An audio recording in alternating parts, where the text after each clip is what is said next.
In the headlines, Ghana joins the world to mark African Union Day. Role of political parties in ensuring violence-free elections.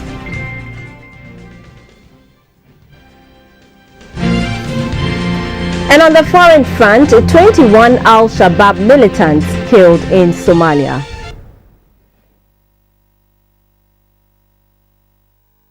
Hello, good evening, and thanks so much for joining us. This is News Hour, live on your news channel, GBC24 and GTV. My name is Akbene Avo Ajaja. And I am Michelin Taka. To our first story, the rights of women is high on the agenda of the African Union as Ghana joins the rest of the continent to mark the AU Day. But the celebration is at a time when some AU peacekeepers have been cited by the UN for rape charges in the Democratic Republic of Congo and the Central African Republic. Ghana marked the AU Day with a flag-raising ceremony at the State House in Accra. Flags of Ghana and the AU was hoisted by the Minister for Foreign Affairs, Madame Hannah Tete, and the Dean of the Diplomatic Corps, Mrs. Pevlin Tendai Musaka. Mrs. Musaka lauded the AU for maintaining peace on the continent and also called for the deepening of integration. I would like to congratulate the African Union for its selection of the 2016 theme, which marks an important milestone in the achievements made to date in the promotion of gender equality and women empowerment, which culminated in the appointment of the first female chair of the African Union Commission in the person of Dr. Musafana. The Minister for Foreign Affairs, Hannah Tete, said the solution to Africa's challenge lies in promoting good governance and socio-economic development. She called on the AU to ensure that the rights of women are upheld in all African nations. As we focus on women's rights in particular as an aspect of human rights, it's also important for us to pay attention to what we have done wrong and make sure that it never happens again. It is unfortunate that it has come to the attention of our various member states that some of our officers on peacekeeping activities have not behaved in the manner in which one would expect peacekeeping officials to behave, especially when it relates to the treatment of women and girls. The Ghana Armed Forces and other security agencies that have participated in peacekeeping and peace support operations have been known to maintain the highest standards of performance and excellence. The occasion was attended by the Diplomatic Corps, traditional rulers, a detachment of the Army and Armed Forces Central Band, among others. The Convention People's Party marked the 53rd African Liberation Day with a call on political parties which share the vision and ideology of the Nkrumahist to build a formidable front to push the unfinished agenda of Dr. Kwame Nkrumah forward. Speaking on the topic, African Liberation and Unfinished Agenda, a Pan-Africanist and editor-in-chief of the Daily Guide, Mr. Kwesi Pratt Jr., urged the CPP to play politics of inclusion to bring on board to win the 2016 elections. The Liberation Day was institutionalized with a common front to push for the continent's liberation from colonial shackles. Ghana's first president, Dr. Kwame Nkrumah, organized a conference of independent African states held a year after independence on Ghana's soil and declared the day as African Freedom Day. 59 years down the line, the African Union has 54 independent member states. The CPP celebrated the day in Accra with members of the Socialist Forum. The chairman of the Convention People's Party CPP, Dr. Edmond Dele, said the party under his leadership has united all its members and is ready for a win game in the 2016 election. Flag bearer of the party, Mr. Ivor Greenstreet, said the party is in the right direction in championing the unfinished agenda of Dr. Kwame Nkrumah. We will contribute to that process of offering our ideas, our policies, our solutions as to how we feel with the ideas that form the foundation of the Convention People's Party, ideas of self-determination and greater self-reliance, ideas of social justice and making sure more of the wealth of the nation is spread equally amongst the people to create opportunity. A Pan-Africanist and the editor-in-chief of The Insight, Mr. Kwesi Pratt Jr., who spoke on the topic, African Liberation, an Unfinished Agenda, touched on the social and economic states of the country after Ghana's independence. We cannot be true Nkrumahs if we do not pursue the agenda of national liberation to its logical conclusion and to ensure that all African states are liberated from the yoke of colonialism. If our people got everything that they deserve, why would we be gathered here today? If access to education is expanded and so on, why are we gathered here today? We are gathered here today because we believe that there's a lot more to be done and that our people still continue to suffer all kinds of degradation and inhuman conditions. We are gathered here to say to the world that there is work to be done. We want to do it, we can do it, and we will do it. There were solidarity messages from the People's National Congress, PNC, senior comrades of the CPP, and African Youth Nkrumah Foundation of the University of Ghana. Still on the AU Day on the streets of Accra, GBC24 solicited views on the relevance of the day. African Union hoba and coming together to solve it. Assembly Africa, European countries in the area. I be solve my whilst we have the African Union. Bibia and Cabo Bia Africa young African United. Be free alcohol. Maybe to say Libya problems are facing no anu edin. Enti je say enti ase bia anim say nyina wa say nyina Africans. Africans are okay. You can't home a holiday. Did you yet me do holiday money ye? Na me Togo. Who bet same or Sani Mano? Oh, and that's a sad and I didn't get a win. Yes, a be holiday. A day like this, I think on radios and television, you hear many people talking about this, and it reminds us as a country that, or as a continent, that we have a lot to do. So I think it's relevant. The Ghana National Commission on Small Arms, which is under the ambit of the Ministry of the Interior, in partnership with the Ghana Police Service, has engaged political parties at Ada. The forum was to formalize modalities for providing security for presidential candidates in the run-up to the 2016 elections. The workshop also discussed the role of political parties are to play in ensuring violence-free elections. Ghana's democracy has been touted as one of Africa's matured democracies due to how the country has managed its electoral challenges. As a result, Ghana shines in an unstable region of conflict. Even though the country has chalked this enviable success, there is an element of fear anytime elections approach. Electoral disputes across the African continent are a trigger for violence and conflict, which has destroyed some nations. The widespread availability of illegal weapons, the teeming population of unemployed youths, and religious extremism have created the congenial conduit for violent conflicts during election disputes. It is for this reason that the National Commission on Small Arms partnered the Ghana Police Service to fashion out modalities to guide the political discourse ahead of the 2016 elections. Present at the forum were representatives of political parties. The arrangement for protection for presidential candidates by the police, devoid of vigilante groups and arms by the political parties, was discussed.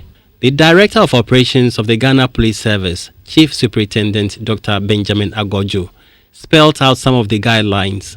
The lessons in the past have been that some of the presidential candidates and their advisors have put our policemen in some situations that we did not appreciate or like too much. For instance, it would not be nice for us to see any presidential candidate use the policeman as if he's a maid servant or whatever in the house. Or go to the mall and then you'll be carrying the basket and then you'll be dropping things in it. Those are issues that we will want to say unequivocally that we will withdraw, and I am to say this, that we withdraw the people as soon as we have this information and we have evidence to that effect. The Executive Director of the Institute of Democratic Governance, IDEC, Dr. Emmanuel Akwete, who was a resource person, spoke about the role political parties ought to play to prevent conflicts. He said a cursory look at the posture of the citizenry is one of fear of the unknown as the country sits on tenterhooks anytime elections approach. If you look at our election campaigns and you look at the language, you look at the use of media, you look at the sheer levels of aggression and the campaigning and the tools and the instruments that are used and so on, we've all ended up feeling we are more so polarized, we are so divided, our differences are showing whether it's ethnic or regional and so on. So there are concerns about how things have been. And more importantly, we have also got into a situation where if you look at by-elections in 2015, we were beginning to see new features. Initially, we were intimidated by macho men, but now we've also seen people armed. The blazing sound and bloody effect of guns and ammunition once unleashed, no party colors. Emmanuel Amagashi, GBC24, Adan.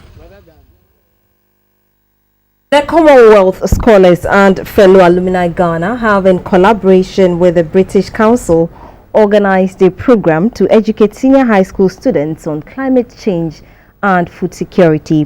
The aim of involving young students is to inspire them to think about how their actions can affect water supply, energy, and food security. Climate change and its effects are closer and common to mankind today. It has led to drought and food shortages in many parts of the world. In Ghana, climate change has, among others, led to the drying up of the Volta Lake and subsequent shortfall in electricity production. Besides, the environment has become warmer. The Commonwealth Scholars and fellow alumni Ghana organized the event to stimulate the interest of young people in the country in sustainable development. The target group for this year's event was senior high school students. They were educated on climate change and food security. Participating schools were the Presbyterian Boys Senior High School at Legon and Odogono and Accra Academy Senior High Schools. We are all stakeholders in the food chain, from the farmer to the traders, to the food processors or the industries, to the business people, government, non-governmental organizations, we have some of them here, the media, all of us, we have to play a part. It's not only one person's job. Because if the farmer does his part by growing the crop, but the trader does not handle it well and it goes waste, we will be affected. Some of the participating students were happy about the experience. A youth policy dialogue organized in Accra re-emphasized agriculture as a big area to absorb many of the country's unemployed youth. The Deputy Minister for Food and Agriculture in charge of crops, Dr. Ahmed Yakubu Al-Hassan, said government is sourcing more funds to improve the agricultural sector to engage the youth. Agriculture is one of the most economic pillars of the country. Statistically, the country's youth constitute about 40% of the working population, but not many of them are interested in agriculture. To encourage the youth to go into agriculture, government has introduced a number of programs. One organization that is partnering government in this drive is Africa Lead 2, the mother organization for African Youth Network for Agricultural Transformation, INAT. INAT is made up of young people trained by Africa Lead 2 to take up leadership roles in agriculture. The group organized a policy dialogue on the theme Implementing Ghana's Youth Policy on Agriculture, defining a pragmatic approach. The president of CADEP Non-State Actors Coalition, Ms. Ifya Nyantechi, said the youth in agriculture drive is being hampered by lack of funding. There are challenges that depend on your knowledge and will for significant change. Yes. It takes commitment, drive, and a passion that is greater than yourselves. Mr. Edem Azaglo is the president of INAT. This policy dialogue also marks the beginning of action of young men and women of Ghana and Africa, not only to hold our respective government accountable for their commitment into development program, but also to make commitment to which we, the young people, will be held accountable for the transformational agenda of this country's agriculture. An executive of INAT, Mr. Bernard Ayi, said the organization plans to build an incubator center. The Deputy Minister for Food and Agriculture in charge of crops, Dr. Ahmed Yakubu Al-Hassan, said agriculture is a lifelong vocation. We cannot just talk and wish agriculture participation by the youth just by talking about it. We need to also commit to global best practices. INAT hopes that more youth in the country will be encouraged to go into full-time agriculture. The Accra Metropolitan Assembly AMA has secured a grant of $750 million from Shenzhen, a city in the Guangdong province of China. The grant is meant to deepen economic cooperation and contacts between Accra and Shenzhen. Mayors of the two cities signed a memorandum of understanding to that effect in Accra. Out of the total amount, $150 million will be used to build a 100-megawatt solar energy plant, $100 million for a refinery, while the remaining $500 million will go into the construction of a market in Accra. The Accra Metropolitan Chief Executive, Mr. Alfred Kuvandapoy, said the development will lead to the creation of jobs for the youth. In a related development, a delegation from Newark, a city in New Jersey, USA, also entered into a partnership agreement with the AMA for an economic cooperation. CalBank is the latest to support the Ghana Broadcasting Corporation in its TV license fee collection drive. With over 25 branches across the country, the bank promises an effective service delivery.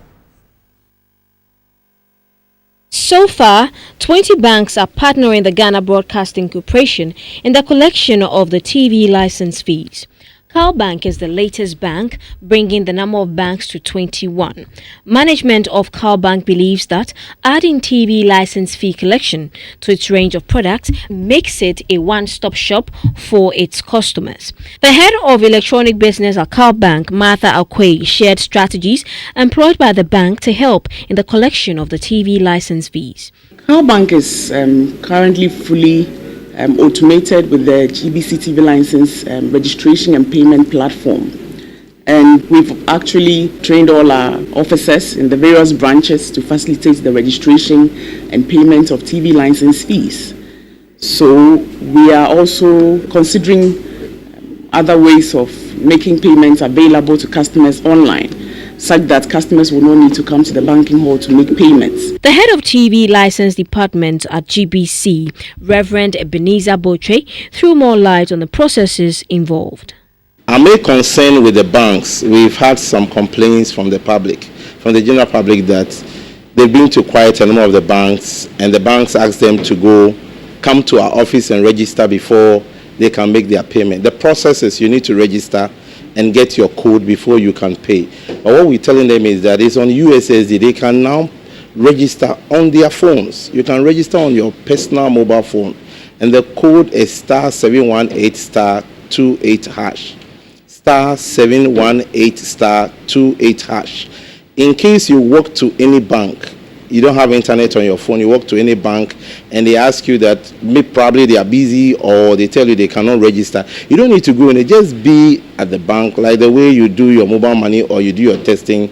Test to *718*28#. Follow the prompt and you can register. A text message will send onto your phone telling you registration, and they still walk to the counter to pay. You don't need to move anywhere. Still making the payment simpler for all of us. For a quick break, we are back with the business news. Stay tuned.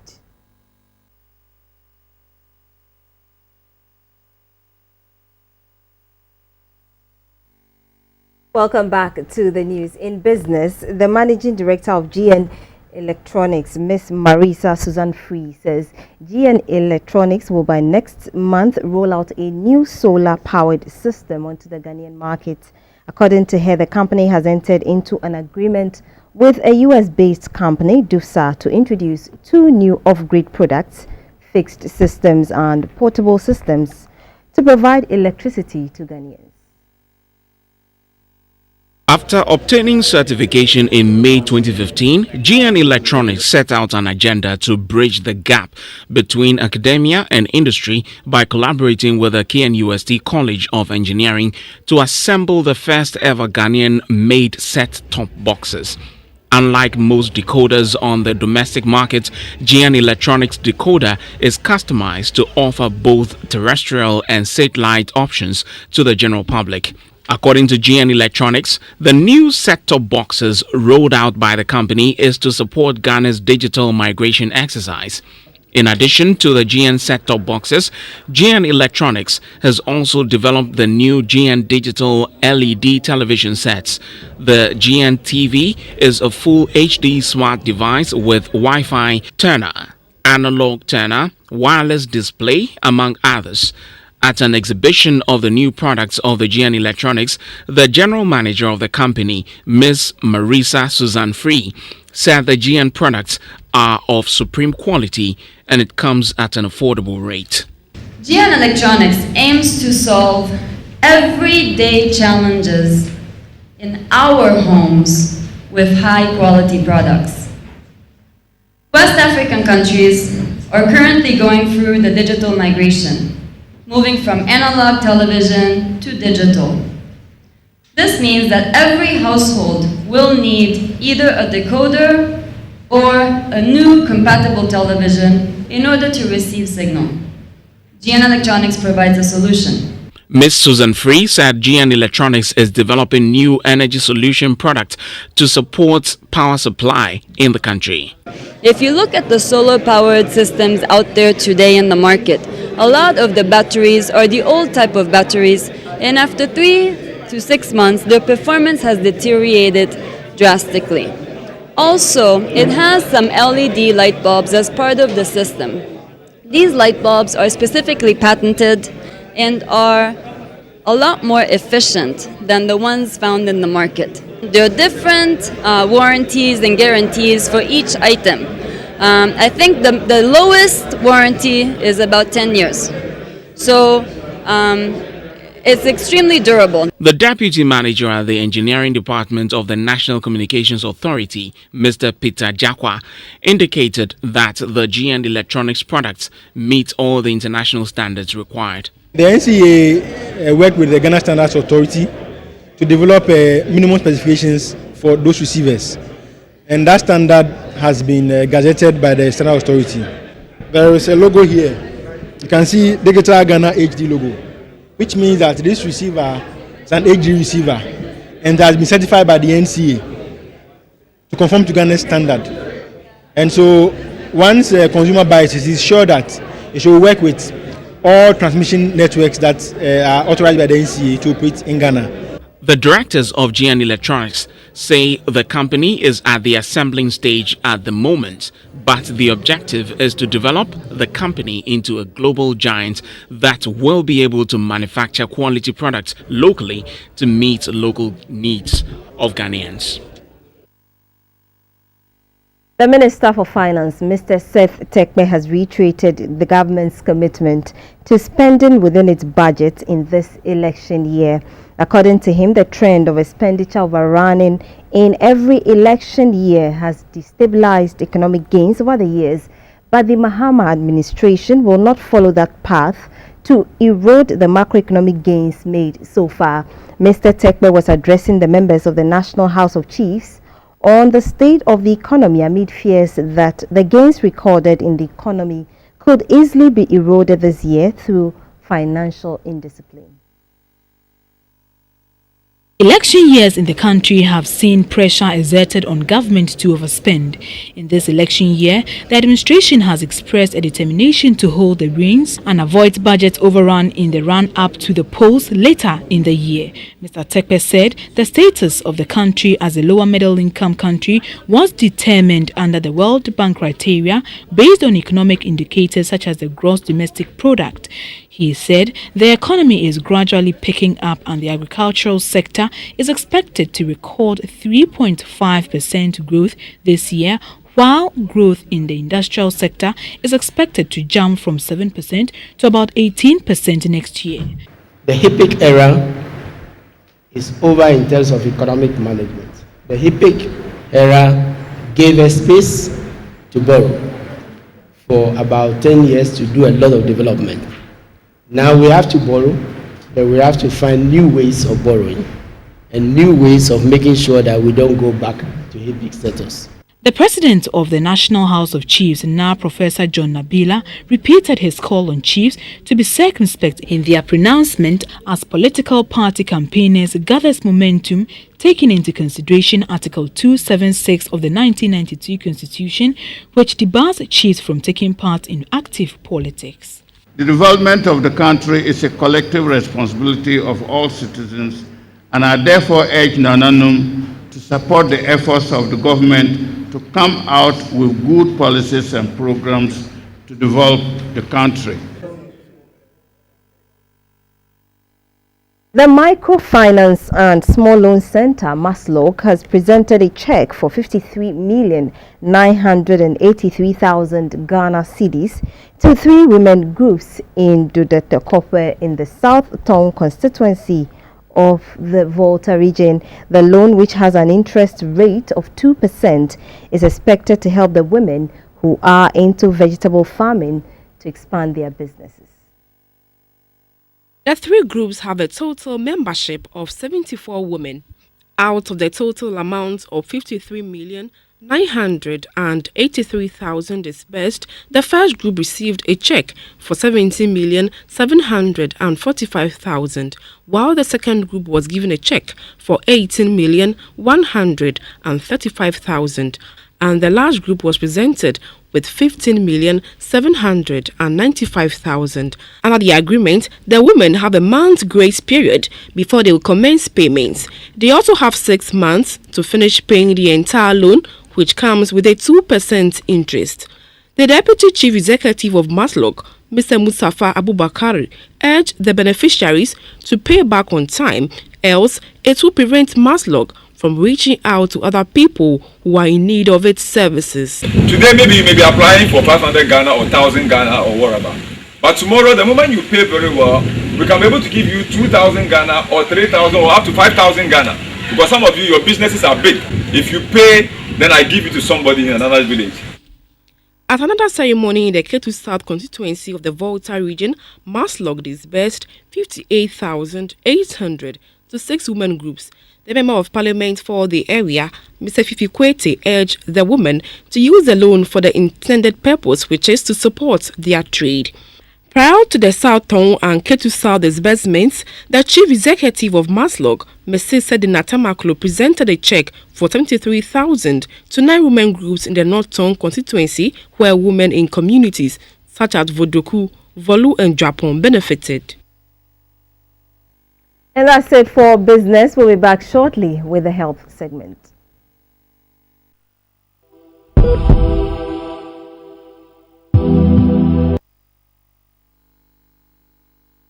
For joining us on the health segment of the news, brought to you by FPAC Blows Your Pain Away. I'm Evans Champon. Commercial drivers do find it difficult to go to hospital to check their health status. Mindful of this, the Ghana Investment Fund for Electronic Communications, GIFEC, has held a free medical screening for commercial drivers. 120 people, including the drivers, benefited from the exercise, which cost 22,000 Ghana cedis. At age 10, GIFEC thought it was the best time to give back to society with medical screening. The area on its radar was La in Accra, but those who benefited from the medical outreach were the commercial drivers. There were 7 doctors and 12 nurses on hand to screen the drivers. It was evident that due to the nature of the work of these commercial drivers, some hardly go to the hospital for checkup. This has compounded the health challenges of many of them, but with the health team right at their doorsteps, the drivers were there in their numbers.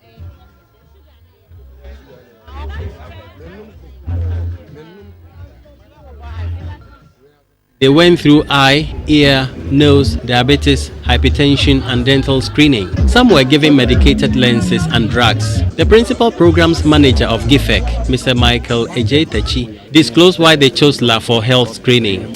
We chose a lot of places, but here came handy because these people are directly related to us. Our office is in their midst and we see what they think that they go through. That's why we chose this place. A nurse at the Winneba Hospital, Madame Lucy Ofori, was hopeful that at the end of the screening, each driver will know his health status, including BP. These drivers, most of them, they don't have time to go for screening. So when we get them like this, it helps so that we will know what we can do for them health-wise to help the nation and to help their passengers and themselves. The welfare chairman of the La Drivers Union, Mr. Seth Laitete, said the health of a driver will affect how he drives and was grateful for the gesture. Mr. Seth Laitete further appealed for more of such exercises to be carried out for immediate diagnosis of diseases.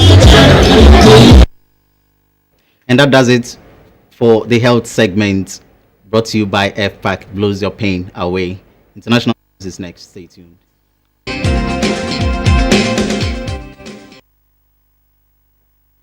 Let's do some international news now. Kenya's Defense Forces, KDF troops have killed 21 Al-Shabaab militants in Hawina, Somalia. The dead include a junior-level commander, Salat Bat, who is believed to have been in charge of the group. KDF said in a statement that its troops were en route to Tabda from Dobli while approaching Hawina at 8:23 a.m. when a lone Al-Shabaab militant shot at them and fled the scene. The troops then started patrolling the area before engaging the militants who had attempted to ambush along the road to Tabda. About 17 AK-47 rifles, 2 rocket-propelled grenade launchers, 5 RPGs and assorted ammunition were recovered after the incident.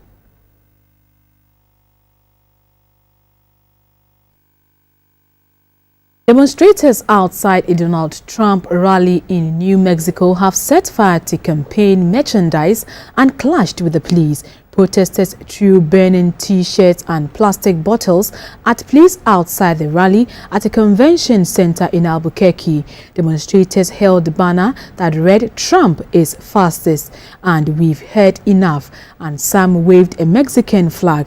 Police responded by firing pepper spray and smoke grenades at the crowd. Protesters also interrupted Mr. Trump's speech at the rally.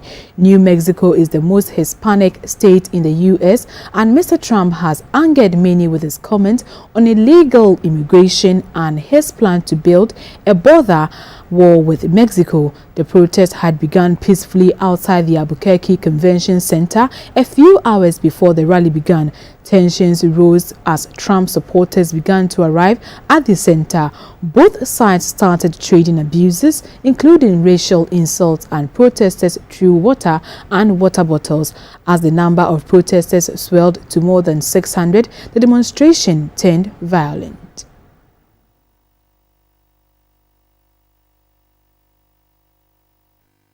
At least 100,000 people are expected to turn out for a march in support of Zimbabwe's veteran leader, Robert Mugabe, dubbed the Million Man March. The event is being organized by ZANU-PF's Youth League to coincide with Africa Day celebration. The march follows an earlier protest by the opposition calling for President Mugabe to resign over the deteriorating economy.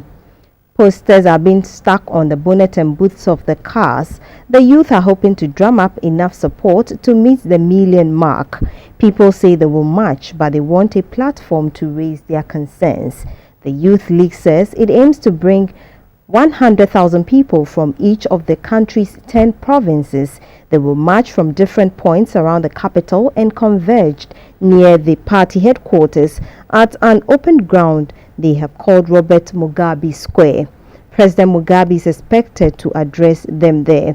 The Youth League says they have organized a march for African Day to celebrate President Mugabe's contribution to the continent and to his country.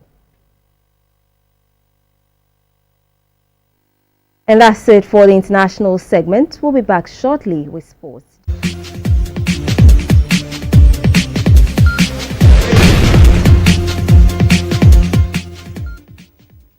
It's now time to talk some sports now. 19 tennis coaches from Ghana, India, Nigeria and Holland are benefiting from a 12-day Level 2 coaching course in Accra. This is the first time Ghanaian tennis coaches are undergoing through the Level 2 course. For the first time, tennis coaches in Ghana are undergoing a Level 2 course. The course is put together by the Ghana Olympic Committee working through the Olympic Solidarity Fund. This forms part of the GOC's commitment to supporting coach education and development in Ghana. Participants will be taught the latest models systems in tennis, including technical, tactical, psychological, lifestyle and principles, among others. Speaking during the launch, the Vice President of the Ghana Tennis Federation, Mr. Isaac Abuajidua, said the course was timely. It's going to help better tennis in Ghana, for the coaches to continue to unearth talents, to replace, get to the times where we're in the Euro-Africa zone, where the Francophones and Isaac Donkos. Thankfully, we won gold at the All-African Games, and we are one of the nominees for the Team of the Year. And I hope SWAG would honor tennis by giving us that award. The president of the Ghana Olympic Committee, Professor Francis Dudu, charged the participants to be agents of change. Over the last 3 years, we've had to expend the little resource that we get to help teams who are trying to qualify for first the Commonwealth Games and now the Olympic Games to qualify for those games. But those funds that we use are primarily funds that should be going into more courses like this. And so at some point, we're hoping that when things normalize, we'll be able to increase the number of courses that we do across the various sports. And obviously that will benefit every sport, including tennis. Enjoy yourselves, but learn very hard and excel in this course. There are only 2 women among the 19 participants. After 12 days, they will be accessed and presented with certificates. Accra is hosting the first International Triathlon Union ITU Technical Officials, Event Organizers and Coaches Community Course. The 4-day course is ongoing at Kempinski Hotel here in Accra. The Ghana Triathlon Federation in March last year successfully held the country's first triathlon event at the University of Ghana Legon in Accra. In November, it held the second major competition dubbed the Kempinski Race Series. With the interest in the sports growing steadily in the country, the International Federation, the ITU, has sent an expert to upgrade the technical know-how of officials in officiating, event organizing and coaching. The facilitator from South Africa, Trevor Campbell, tells us more. Triathlon is really new in Ghana. You started off with the events in February, so this is and they've been growing really nicely. So this course just reestablishes what the attendees know already, and making sure that we are continually growing and making sure that we can take the sport to Ghana to an Olympic level. The president of the Triathlon Federation, Bawa Fuseni, said the timing was right. This course really laid the foundation of triathlon to take off. Because you cannot run a federation without technical officials. You cannot run a federation without coaches. We cannot run a federation without organizers. And this is what this course is about. The course will be climaxed with a major competition on Sunday at the University of Ghana, Legon. The National Chief Imam Sheikh Umar Nuhu Shaributu has pledged his support for the upcoming Vodafone Unity football match. Ex-Black Star captain Stephen Appiah will lead a galaxy of stars to play 2 matches in Accra and Kumasi to drum home the message of peace ahead of the upcoming general elections. Ghana's 2016 Peace Ambassador Stephen Appiah, together with organizers of the Unity March, Primeval Media, and the GFA, have paid a courtesy call on the National Chief Imam, Sheikh Usman Nuru Sharubutu, at his residence in Accra.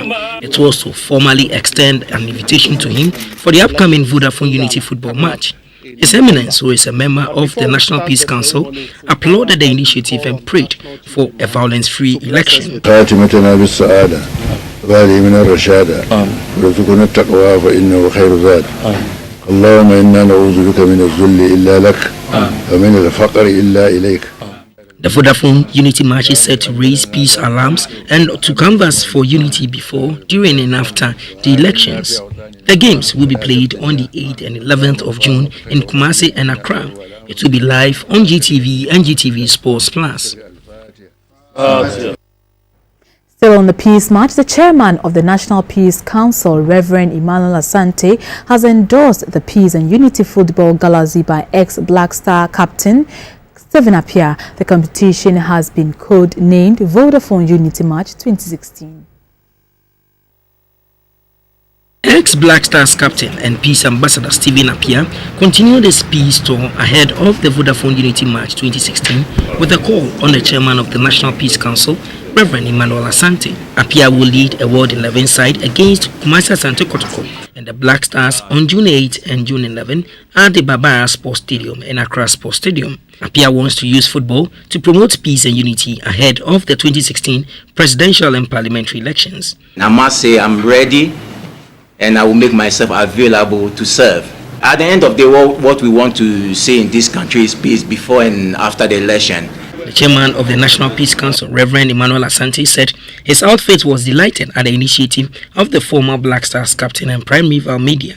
We of the National Peace Council consider this something that we need to lend our support, moral support, to really push the efforts that Steve has taken upon himself and his other colleagues trying to do to ensure that as Ghanaians we live in peace. It will be our wish that after the 2016 elections, Ghana would have won, not a political party. That the whole of Ghana will rejoice and say that we have done the right thing. Already, Appiah has visited the Osumanchani Okwe Kinkadowuna and the Chief Imam. We take a breather here. We are back with the entertainment news. Stay on. Welcome back to the news. In the arts and entertainment segment, we bring you highlights of an interview with a representative for Emmy Awards Africa on the importance of Dads and Father's Day and the need for the Emmy Awards. What makes a man? How does one man stand out above his peers? Greatness, respect, integrity, sensitivity. The exclusive Men of the Year Emmy Awards is dedicated to honoring men.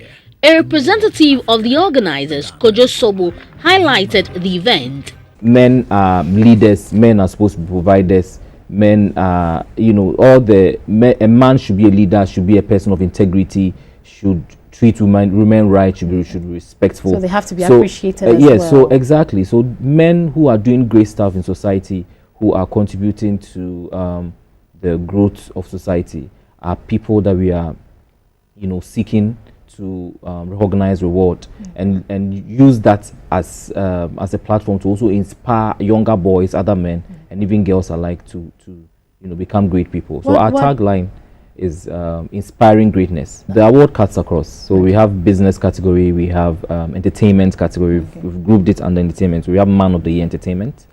We have the most best groomed man.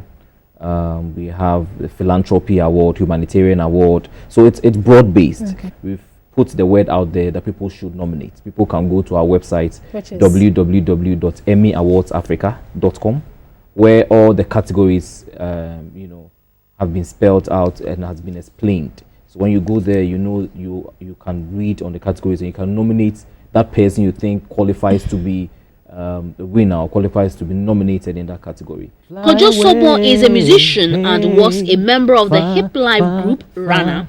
Girl, I loved you from the start, 'cause I love the way you are.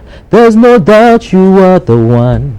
I love you. Inti girlie, fami too far. Far girlie, fami too far. Girlie, fami too far. Far girlie, my baby fly with me. According to Kojo, men play a huge role in the society and deserve to be appreciated. He urged the public to go on their website and nominate their favorite man for the awards.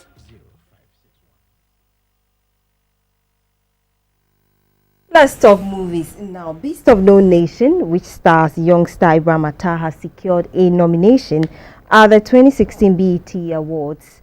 The list of nominees released saw the award-winning movie nominated for Best Movie category. Other movies nominated are Creed. Beast of No Nation is about a young boy, Agu, played by Ibrahim Atta, who survives as his country goes through a horrific war. It also stars Idris Elba, Amake Abebrese, Grace Naughty, David Donto, among others. And thank you so much for watching News Hour. It was live on your news channel, GBC24 and GTV. Good evening.